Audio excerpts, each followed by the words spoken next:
तो मियां इरफान साहब अपने ख्यालात का इज़हार फरमाएं।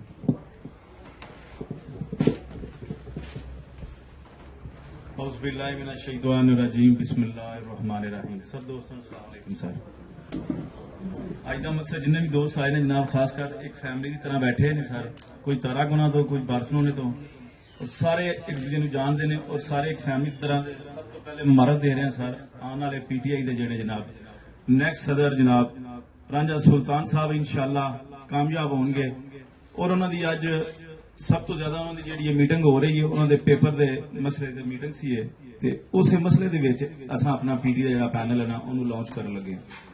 उस तो बाद जब रंजन साहब ने सारा मुझसे गल सुनाई है कि इंशाअल्लाह जो शहजाद असगर भट्टी साहब ने जनाब जेडे गुजर चुके हैं उन्होंने एक मीटिंग भी की है, उन्होंने साढ़े कोई सलाह मशवरा नहीं किया,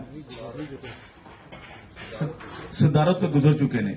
और अल्लाह पाक खैर करे उन्होंने जनाब जो एक नवा सिस्टम तैयार किया पीटीआई का, वो तो नफरत का शिकार होंगे होया जनाब असा ये नवा एक प्रोग्राम तैयार किया।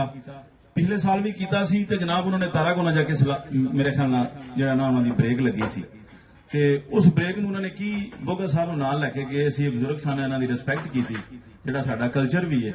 उन्होंने कहा जनाब मेहरबानी करो मियाँ साहब जो ना सानू जो ना माफी दियो। मैं क्या ठीक है तुहानू माफी दिने मगर किसी तरीके ना।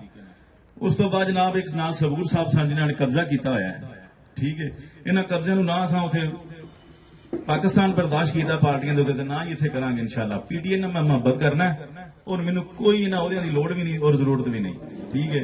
इंशाअल्लाह नवा नौजवान है, यंग है, जनून है, अंज सुल्तान च बड़ा मैनू पसंद भी है, ते मेरी कोशिश पूरी है कि अल्लाह पाक खैर करे इनू कामयाबी लभे। उस तो बाद इंशाअल्लाह मैदान लगेगा, पूरा बारसलोना भी देखेगा तो पूरा यूरोप भी देखेगा इंशाअल्लाह। मेंबरशिप होगी ते उन्हां दी कोशिश यही है कि दोबारा पैचअप हो जाए। मेरी कोशिश ये नहीं, मैं कहना जो साडी पार्टी ने कानून बनाया इंट्रा पार्टी का उहदे मुताबिक ही सानू जो ना चलना चाहिए, मगर उन्होंने हमेशा कोशिश यही रही है कि बादल उन्होंने जो ना पीटीआई घूमती रहे ना गलियां दे विच ही, ठीक है। ते मेरी कोशिश ये है कि इस बादल होने तो बाहर निकल के थोड़ा जिहा इंजॉय करो, ठीक है। उन्हें की किया है, उन्हें आप उतरिया ते अपने भरा बिठाता है, ठीक है, मतलब कि उन्हें मियाँ बरादर वाला जो ना काम शुरू किया। मैनू भी बड़ी खुशी हुई, हालांकि असं भी मियाँ ही हाँ, ठीक है। ते उन्हें कहा लै भी मियाँ नवाज शरीफ गया तो मियाँ शहबाज शरीफ आ गया, शहबाज शरीफ गया तो हमदा आ जाएगा, मगर कोई गल नहीं, चलो अल्लाह पाक खैर करे। ते सारे दोस्तों की बड़ी मेहरबानी जेडे आए ने, ते इंशाअल्लाह दुआ करियो साडा नाल कोल पूरा होवे, बाकी अल्लाह पाक खैर करे। सारे दोस्तों की मेहरबानी जेडे इस नजरियाती जनूनी पैनल जो बनया अज का पीटीआई का, उहदे जेडे आने वाले चेयरमैन होंगे इंशाअल्लाह अल्लाह दे फजलो करम नाल सुहेल तंजीर रांझा साहब, ठीक है, जेडे नायब सदर भी ने ओवरसीज दे, और जेडे उस तो बाद यूथ विंग के जेडे सदर होंगे साबित तारड़ साहब होंगे, एसी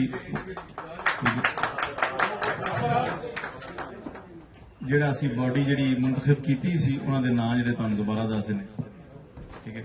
बाकी इंशाल्लाह जी बॉडी बनेगी उन्होंने बाद चो इंशाल्लाह जो ना अल्लाह के फजल करम नाल दोबारा, ठीक है, ओके। और सब तो ज्यादा जनाब अपने मोहतरम जनाब जेडे अज के मेहमान आए ने हाफिज साहब, सॉरी नवीर साहब, वड़ाई साहब, इम्तियाज लोरा